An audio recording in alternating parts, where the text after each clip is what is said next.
다음으로 21번 문제입니다. 패러데이 법칙에 대한 설명 옳은 것은? 하고 물었습니다. 자, 일단 보면 기전력이 자속, 권수, 요놈의 비례냐 반비례냐 물어보는 걸로 보여요. 그죠? 그럼 이와 관계된 법칙을 떠올릴 필요가 있겠죠. 자, 일단 보시면 전체적으로 유도 기전력에 대한 겁니다. 그리고 자속과 권수가 나와 있기 때문에 이에 대한 수식을 떠올리면 요거 아니겠습니까?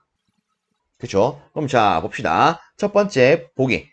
유도 기전력은 자속의 비례, 권수의 반비례한다. 아니죠? 일단 권수의 비례 아닙니까? 애초에 땡.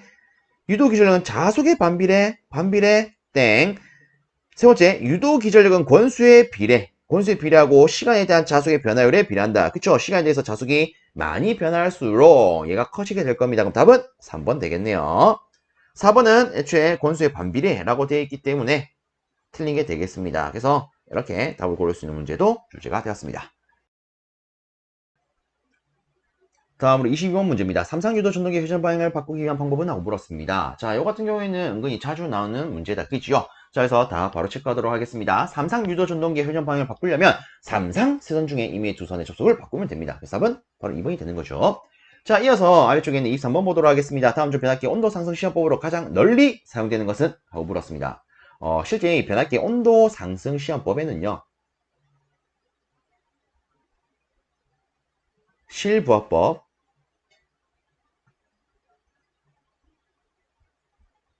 반환부하법,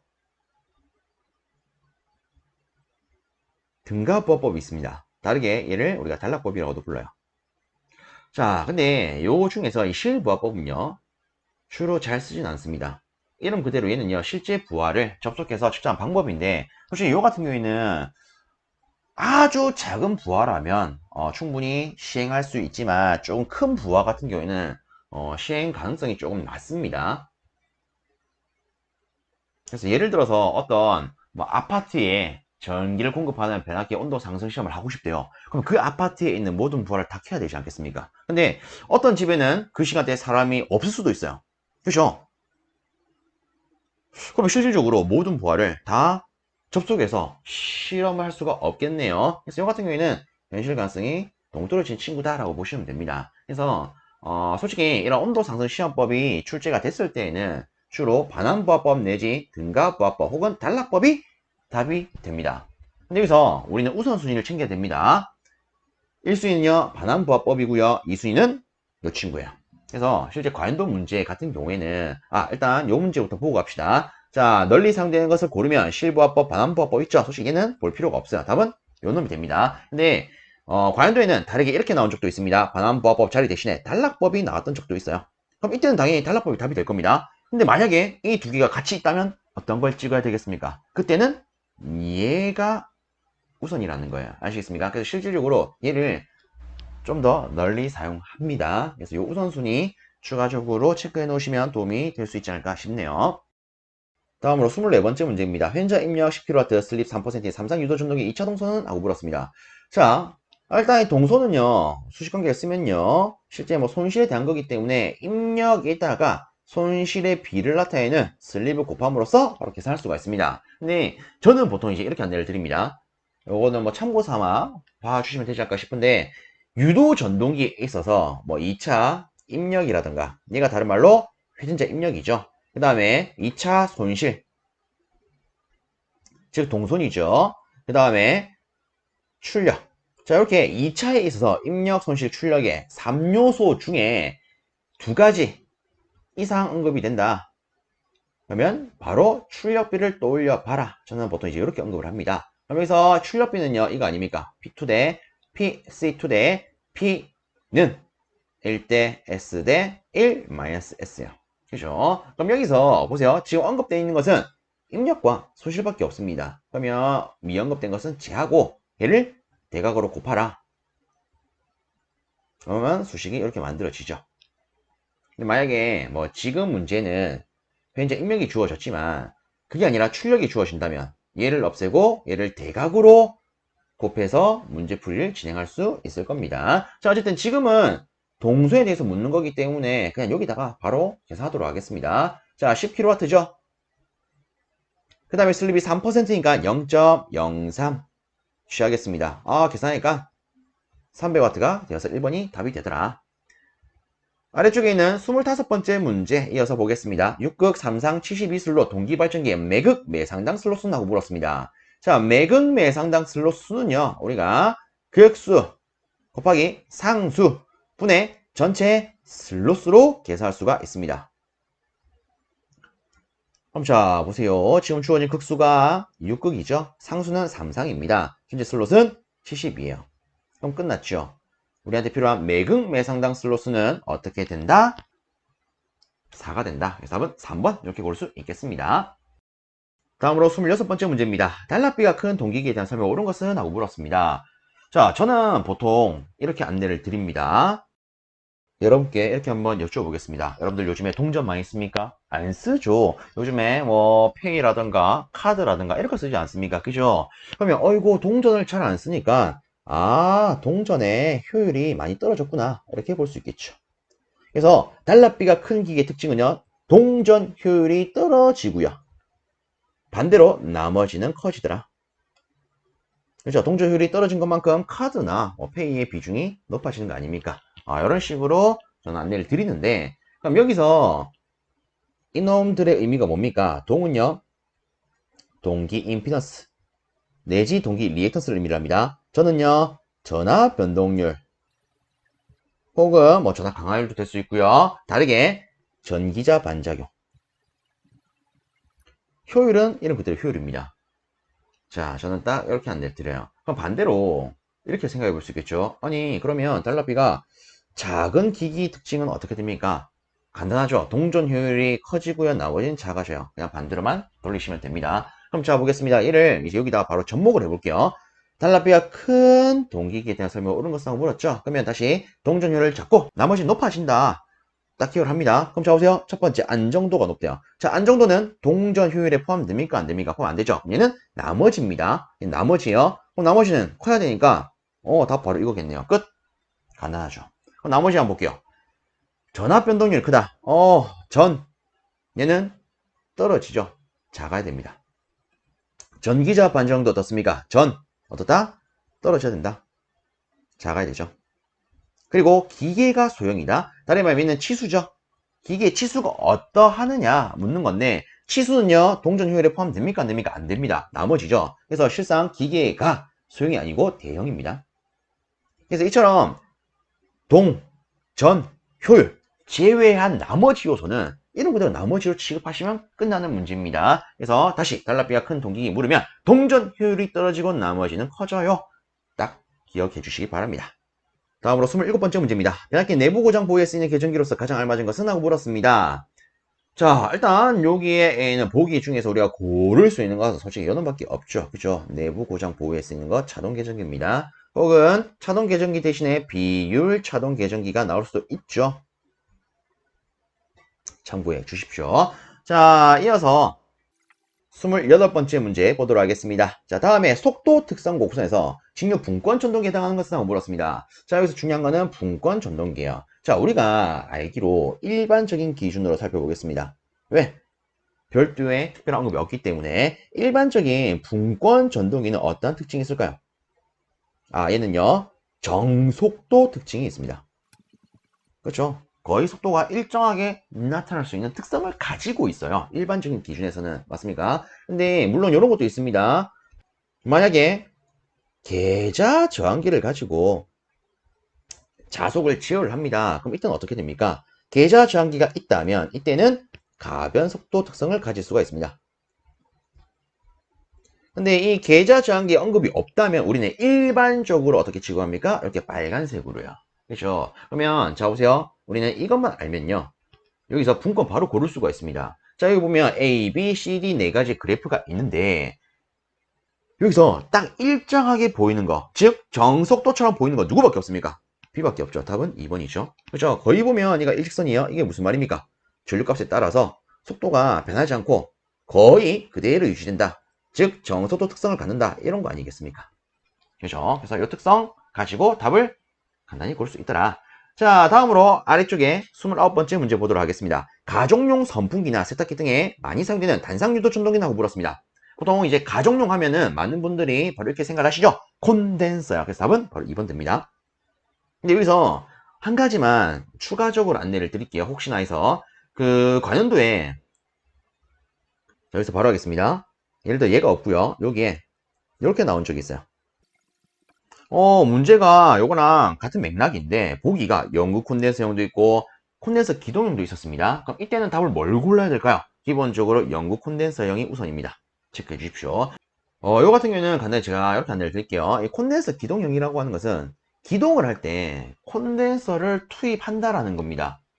그럼 실제 우리가 어떤 제품을 쓸 때는요, 기동 시에만 이 콘덴서가 작용을 하기 때문에 일반적으로 제품을 쓸 때는 용률적인 측면에서는 조금 떨어질 수 있다라고 볼 수가 있을 겁니다. 근데 여기에는 영 콘덴서형은 뭐냐면 기동뿐만 아니라 운전 시에도 콘덴서가 항상 연결이 되어 있다 이런 의미입니다. 아시겠습니까? 그래서 이 두 개를 굳이 구분을 하자면 이 영구 콘덴서형이 콘덴서 기동형보다 성능이 더 좋습니다. 아시겠죠? 그래서 우리 집에 실상 이 전기 제품을 쓰려면 당연히 역률도 좋고 성능도 비교적 좋은 거 써야 되지 않겠습니까? 그렇죠? 그래서 이 두 개가 보기에 같이 나온다면 우선은 뭐가 된다? 영구 콘덴서형이 되더라. 아시겠죠? 근데 거꾸로 영구 콘덴서형이 보기 없고 콘덴서 기동형이 있다면 그땐 답은 당연히 얘가 됩니다. 그래서 혹시나 콘덴서가 두 개가 나오면 영구가 있는지 없는지 요 기준 잘 구분해 주시길 바랍니다. 다음으로 30번 문제입니다. 변압기 철심에 성층 철심을 사용하는 이유는 하고 물었습니다. 성층 철심, 이거 뭡니까? 잘개 쪽에서 적층한 철심을 성층 철심이라 부르죠. 그죠? 자, 요 놈은 왜 씁니까? 실질적으로 맴돌이 전류선을 줄이기 위해서, 다르게 와류선을 줄이기 위해서 씁니다. 그쵸? 체크 바로 해주시고요. 한 가지만 더 체크하겠습니다. 그럼 히스테리시 손실을 줄이기 위해서는 뭘 씁니까? 규소를 함유한 강을 쓰죠. 그래서 규소 강판을 씁니다. 다음으로 31번째 문제입니다. 유도전동기의 슬립을 측정하는 방법을 옳은 것은? 하고 물었습니다. 자, 일단 제시된 조건에서 우리가 고를 수 있는 것은 스트로보 스코프법 밖에 없지요. 그죠? 물론 실상 이 슬립을 측정하는 방법에는요, 직류 밀리볼트 계법, 그리고 수화기법, 그리고 여기에는 뭐 스트로보 스코프법 이런 것들이 있죠. 어쨌든 지금 제시된 것 중에서 고를 수 있는 건 요놈이 되겠더라. 자, 다음으로 32번 보도록 하겠습니다. 1차 전압 6300V, 2차 전압이 210V, 주파수 60Hz인 변압기의 권수비는? 하고 물었습니다. 자, 일단 이 권수비 같은 경우에는 익히 다들 알고 계실 겁니다. 일단 수식관계를 적으면 이렇게 쓸 수가 있겠죠. 그렇죠. 자, 일단 제시된 것 기준으로 우리가 바로 짜게 되면은 이렇게 될 겁니다. 그래서 요거를 계산하면 답은 30이 되겠더라. 이렇게 간단히 풀 수 있는 문제가 되겠습니다. 이어서 33번 문제입니다. 변압기 내부 고장 시 급격한 유류 또는 가스 이동이 생기면 동작하는 브롤츠 계전기의 설치 위치는? 하고 물었습니다. 중요한 거는 이 친구를 어디 설치하냐 이거네요. 그쵸? 자, 요거 같은 경우에는 우리가 여기다가 설치를 합니다. 변압기 본체와 콘서베이터를 연결하는 파이프요. 그쵸? 그래서 뭐 간단히 한번 더 언급을 드리자면, 자, 여기에 변압기 주탱크가 있습니다. 그리고 위에는 보조 탱크가 있습니다. 실상 우리가 알고 있는 변압기는요, 이 주탱크 안에 있습니다. 이 안에 이 변압기의 본체가 있다고 보겠습니다. 자, 그 다음으로 이 보조 탱크를 우리가 콘서베이터라고 불러요. 자, 그러면 이 상태에서 이렇게 보겠습니다. 어쨌든 이 내부에는요, 절연유로 이렇게 가득 차 있어요. 근데 이 절연유에 있어서 열화가 생겼다고 가정을 하겠습니다. 즉, 이 절연유의 성능이 현저히 떨어졌대요. 그래서 냉각을 제대로 행하고 있지 못한답니다. 어쨌든 문제가 생긴 거죠. 이처럼 이 절연유가 냉각 효과를 제대로 발휘하지 못한다면 이 변압기를 쓸 때 발생하는 온도에 의해서 이 내부가 점점 뜨거워질 겁니다. 그러면 그때 이 내부에 있는 기름이 끓겠죠. 끓게 되면 유증기가 발생을 하는데 이놈의 대표적인 성분이 수소가 됩니다. 어쨌든 이 수소는 지금 정상적이지 않은 상태이기 때문에 생기는 거 아니겠습니까? 그죠? 자, 그럼 봅시다. 이런 수소, 다르게 이런 기체들은요, 우리가 알기로 가볍기 때문에 액체 위로 뽀글뽀글 올라간다. 이걸 알고 있어요. 맞습니까? 그럼 이 내부에 기름은 결국 액체이기 때문에 이 수소가 위로 뽀글뽀글 올라가서 여기 채워지겠죠. 그럼 여기서 이 수소를 감지하는 놈이 누굽니까? 여기는 브롤츠 계전기입니다. 그럼 이 놈이 얘를 감지하려면 어디에 설치되는 게 가장 좋겠습니까? 이 변압기와 콘서베이터 사이 여기에 설치되는 게 가장 좋겠죠. 그래서 요 위치에 있으면서 수소가 뽀글뽀글 딱 올라가면 이놈 어딘가 애로사항이 생겼구나 이렇게 바로 판별할 수 있을 겁니다. 그래서 변압기 요놈과 즉 본체가 있는 쪽과 콘서베이터를 연결하는 파이프에 시설하더라 이런 개념으로 볼 수 있죠. 자, 이 정도로 마무리하고요. 아래쪽에 있는 34번째 문제 보도록 하겠습니다. 동기조산기가 전력용 콘덴서보다 우수한 점은 하고 물었습니다. 일단 보기를 봤을 때 우리는 답을 바로 3번 고를 수 있겠네요. 실상 이 콘덴서 같은 경우에는 진상 역률만 가질 수가 있습니다. 근데 이 동기조산기 얘가 다르게는 무부하의 동기 전동기죠. 그렇죠? 근데 이놈 같은 경우에는 부족 여자를 취하게 되면요 지상 역률을, 과여자를 취하게 되면 진상 역률을 취할 수가 있습니다. 그래서 얘는 한 가지밖에 취하지 못하지만 얘는 두 가지를 취할 수 있더라. 그럼 당연히 답이 이놈이 되겠죠. 그리고 추가적으로 실제 이 콘덴서 같은 경우에는 간단히 이따구로 표현할 수가 있습니다. 근데 이 동기조산기는 어쨌든 전동기야. 동기 전동기죠. 그렇기 때문에 이 콘덴서보다는 당연히 구조적으로도 복잡할 겁니다. 맞습니까? 그럼 당연스럽게 보수는 쉬운 게 아니라 어렵죠. 가격도 당연히 비싸게 될 겁니다. 왜? 구조가 복잡하니까 그만큼 재료도 많이 들 거니까. 맞습니까? 그다음에 손실은 당연히 많을 수밖에 없어요. 손실 왜 많을까요? 간단합니다. 동기 전동기는 회전기예요. 얘는 회전기입니다. 근데 콘덴서는 회전하지 않는 친구예요. 그래서 우리가 다르게 정지기라고 부를 수가 있습니다. 근데 이처럼 회전하는 모든 기기는요, 기계적인 마찰에 의한 손실, 마찰손이 있습니다. 그래서 얘는 마찰손이 있는 반면에 얘는 마찰손이 없어요. 그렇기 때문에 동기조산기는요, 콘덴서보다 손실이 클 수밖에 없습니다. 참고로 봐주십시오. 다음으로 35번째 문제입니다. 6극 전기적 도체수, 회전수가 이렇게 주어져 있고요. 이런 조건을 갖는 박권 직력의 무부하 기전력이 이렇게 하면 될 때 극당 자속은 몇 회봅니까? 라고 물었습니다. 자, 일단 다시 그랬을 때 기전력 주어져 있겠다, 극수 주어져 있겠다, 그리고 권성법 주어져 있겠다. 그럼 이때 우리는 이런 수식 관계를 떠올릴 수가 있습니다. 이는 phi 자 파이 60a분의 n이야. 그러면 우리가 구하고자 하는 것은 최종적으로 자속이니까 얘를 자속 기준으로 한번 바꿔봅시다. 그럼 이렇게 되겠죠. 60AE 나누기 phi ZN이요. 그럼 여기다가 주어진 거 그대로만 넣으면 되겠네요. 한번 보겠습니다. 60에다가 A 뭡니까? 병렬 회로수죠. 자, 기본적인 박권의 병렬 회로수는 별다른 언급이 없다면 2입니다. 그 다음에 기전력은 120요. 그리고 극수가 6극이고요. 전체 도체수가 200개, 회전수가 600입니다. 자, 요거를 우리가 갖고 있는 계산기에 넣으면 계산기에서는 0.02 웨버라는 값이 나올 겁니다. 답은 2번. 이어서 36번째 문제입니다. 삼상 반파 종류 회로에서 직류 평균 전압은 하고 물었습니다. 단 이는 교류 상전압이며 부하는 순장 부하래요. 자, 그럼 여기서 우리는 답 바로 고를 수 있겠죠? 답은 3번이죠. 끝. 자, 그럼 여기서 추가적으로 보겠습니다. 얘는 누구에 대한 겁니까? 단상 반파 종류 회로요. 얘는 누구에 대한 겁니까? 단상 전파 종류 회로요. 그렇죠? 얘는 아무것도 아닙니다. 근데 여기서 이렇게 생각할 수 있습니다. 야, 1.35는 내가 알기로 삼상 전파인데? 야, 이건 뭐지? 미친 건가? 이렇게 생각할 수 있을 겁니다. 근데, 실질적으로 정확하게 따지면 이런 겁니다. 자, 이런 회로가 있고요. 자, 일단 제가 교류 상전압을요 1하고 놓겠습니다. 이때 직류 전압값은 어떻게 됩니까? 단상 반파는요 우리가 여기서 다 봤다시피 0.452가 되고요, 전파는 0.92, 이 친구는 1.172가 맞습니다. 근데 얘는요 달라요. 이 친구는 2.342로 표현이 돼야 됩니다. 그럼 이렇게도 생각하겠죠. 내가 알고 있는 1.35는 뭔데? 자, 1.35는요 여기다 이렇게 체크하겠습니다. 이때 V가 뭐냐면 성간전압이에요. 보통 우리가 이 회로를 자세히 다루진 않지만 삼상 전파 종류 회로는요 Y결선으로 되어 있습니다. 그렇기 때문에 이 성간전압은 상전압에 비해서 루트 3배 큽니다. 아시겠죠? 그래서 1.35로 썼을 때는 얘가 누구 기준? 선간전압 기준이 됩니다. 그럼 우리가 상전압 기준을 하려면 여기다가 루트 3 2만 넣으면 되죠. 그 값이 요겁니다. 그래서 보통 이 삼상 전파에 대한 직류 전압을 물을 때에는 웬만하면 선간 전압으로 주어줍니다. 근데 혹시나 이런 경우도 있었죠. 시험 문제에 있어서 선간 전압이 아니라 상 전압이 주어진 경우도 있었습니다. 그럼 그때는 요걸 생각하셔야 됩니다.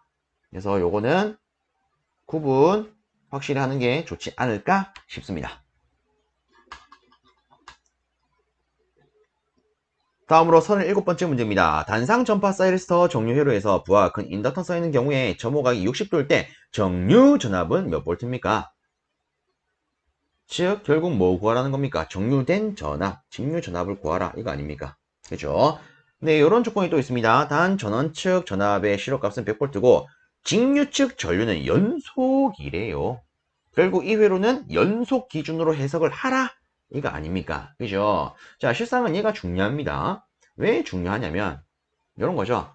자, 우리 여기에 있는 이 단상 전파 기준으로만 해석을 조금 하도록 하겠습니다. 단상 전파 종류 회로에 있어서 직류 전압 기준으로 표현하겠습니다. 직류 전압은요, 기준에 따라서 두 가지가 있습니다. 하나는요, 0.9, 2. 그리고 사이리스터 주어져 있으니까 당연히 코사인 알파 이런 놈이 들어가야 될 거예요. 이때 알파가 뭡니까? 점호각이 되죠. 그죠? 또 하나는요, 0.9, 2. 2분의 1 플러스 코사인 알파가 됩니다. 둘의 차이는 뭡니까? 하나는요, 연속일 때요. 하나는요, 불연속일 때입니다. 다르게 말하면 우리가 끊어진 형태다라고 해서 단속이라 부릅니다. 그래서 연속 조건이 만족될 때에는 단순히 코사인 알파만 우리가 앞에서 봤던 수식에서 코사인 알파만 곱함으로써 계산할 수 있는 반면에 불연속 기준이라면 2분의 1 플러스 코사인 알파를 취해 주셔야 됩니다. 아시겠습니까? 그러면 이런 기준은 어떻게 우리가 구분합니까? 간단합니다. 연속 회로 같은 경우에는 요것처럼 연속이라는 조건을 줍니다. 아시겠죠? 혹은 지문에 이처럼 큰 인덕턴스가 있다. 이런 표현을 주기도 합니다. 근데 보통 이제 우리 기능사 난이도에서는 요것만 딱 보시면 돼요. 요거 필요 없고요. 연속이라는 말이 있는지 없는지. 그래서 연속이라는 말이 있으면 이 기준입니다. 그럼 연속이라는 말이 없으면 어떤 기준일까요? 이에요. 아시겠죠? 그래서 실제 우리가 이 단상 전파 종류 회로에 있어서 부하가 이런 인덕턴스가 있는 게 아니라 부하가 순저항 기준으로 봤을 때에는 실제 이 직류파이 끊어져서 나옵니다. 그래서 일반적으로 우리가 순저항 기준에서는 저항 부하 기준에서는 불연속으로 다룹니다. 아시겠죠? 물론 제가 앞에 언급했던 것처럼 이런 거 큰 인덕턴스가 있고 없고를 가지고도 우리가 연속인지 불연속인지 판별할 수는 있겠지만 우리 기능사 난이도에서는 보통 이 연속이란 말을 필요할 때는 줍니다. 아시겠죠? 그러면 예를 들어 연속이란 말이 없다. 그럼 보통은 이 조건도 없어요. 그래서 단순하게 들고 갑시다. 연속이란 말이 있으면 요대로, 연속이란 말이 없으면 요대로. 아시겠죠? 어쨌든 지금은 연속 조건이 주어졌기 때문에 우리는 요것만 계산하면 될 겁니다. 그래서 0.9 곱하기 교류전압 100 곱하기 코사인 60도 취하면 끝 나겠죠. 그래서 요 놈을 계산 때리니까 얼마가 나온다? 45. 그래서 답은 1번 되겠습니다. 다음으로 38번째 문제입니다. 삼상사극 60MVA 역률 0.8 그리고 60Hz 22.9kV 수차 발전기의 전부하 손실이 1600kW라면 전부하 효율은 몇 %입니까? 라고 물었습니다. 자, 그러면 우리 전부하 효율 관계식 한번 떠올려 봅시다. 전부하 효율은요, 간단하게 출력 나누기 출력 더하기 손실 곱하기 100% 아닙니까? 그죠? 그럼 여기서 전체 부하, 100% 부하 기준으로 해석을 하는 거기 때문에 이때 변압기의 출력은 이 자체가 될 겁니다. 그러면 60 메가니까 곱하기 10의 3승 이렇게 볼 수 있겠죠. 어이고 10의 3승이래. 10의 6승 이렇게 볼 수 있겠죠. 근데 다만 역률이 제시가 되어 있기 때문에 저 여기다 0.8을 취하도록 하겠습니다. 그럼 이 경우에는 이 값 자체가 뭐가 되겠습니까? 피상전력이 아니라 유효전력 기준이 됩니다. 즉 단위로 치면 와트 기준이 될 거예요. 그렇죠? 자, 이렇게 하고요. 아래쪽에도 출력이 또 필요합니다. 그래서 똑같이 60 곱하기 10에 6승 곱하기 0.8 넣어줄 겁니다. 그 다음에 전체 손실이, 전부와 손실이 1600kg라고 주어져 있네요. 그럼 이렇게 계산하면 끝나는 거 아니겠습니까? 그죠? 그래서 요거를 계산하시게 되면 96.77 나올 겁니다. 그래서 우리가 고를 수 있는 답안은 대략적으로 97%가 되는구나. 이렇게 해서 한번 볼 수 있겠습니다. 다음으로 39번째 문제입니다. 동기발전기의 회전 계좌형을 사용하는 이유로 적합하지 않은 것은? 하고 물었습니다. 자, 일단 요 같은 경우에는 물론 여기에 여러 가지 보기가 있지만, 자, 우리는 간단하게 접근할 수가 있습니다. 자, 보세요. 회전 계좌형이래요. 이게 무슨 의미입니까? 회전을 누가 한다고요? 계좌가 한다고요. 그쵸? 그래서 구분을 짓자면, 이런 그대로 회전 누가 합니까? 계좌요. 그러면 전기자는 뭐 하죠? 얘는 회전하지 않아요. 고정력. 그래서 우리가 계좌를 회전자, 전기자를 고정자라고도 부르지요. 그죠? 근데 잘 보세요. 3번 보기 봅니다. 전기자가 고정되어 있지 않아. 이게 뭔 개소리, 이게 뭔 이상한 소리입니까? 그죠? 자, 회전 계좌형 자체가 뭐다? 계좌가 회전하고 전기자가 고정되어 있다. 근데 여기는 고정이 되어 있지 않아 라고 되어 있기 때문에 3번 자체가 바로 틀린 것으로 볼 수 있습니다. 자, 간단히 이렇게만 접근하고 넘어가도록 하겠습니다. 이어서 40번 문제입니다. 가공전선로의 지지물로 지선을 사용하여 그 강도를 분담시켜서 안 되는 것은? 하고 물었습니다. 자, 일단 우리가 알고 있는 이 지선, 이건 뭐 하는 친구예요? 우리가 알고 있는 전주를, 예를 들어 이렇게 전선이 널려있는 이 전주를 보조하기 위해서, 즉 이 전주에 걸리는 강도를 분담시키기 위해서 이렇게 시설하는 거, 이놈이 지선 아닙니까? 그죠? 근데 제가 이런 말 했었죠. 어디에 설치한다? 전주요. 전주에는 뭐가 있습니까? 목주, 철근, 콘크리트주, 그 다음에 철주가 있습니다. 그죠? 얘들한테 시선을 써서 그 강도를 분담시킬 수가 있어요. 그러면 실상 여기서 말하는 이 지선을 사용할 수 없는 것은 누가 있냐? 이 철탑입니다. 간단하게 이 철탑 자체는요, 탑이에요. 아유, 겁나게 튼튼합니다. 그렇기 때문에 지선을 쓸 필요가 없어요. 이런 식으로 간단히 체크하면 좀 편하지 않을까 싶습니다.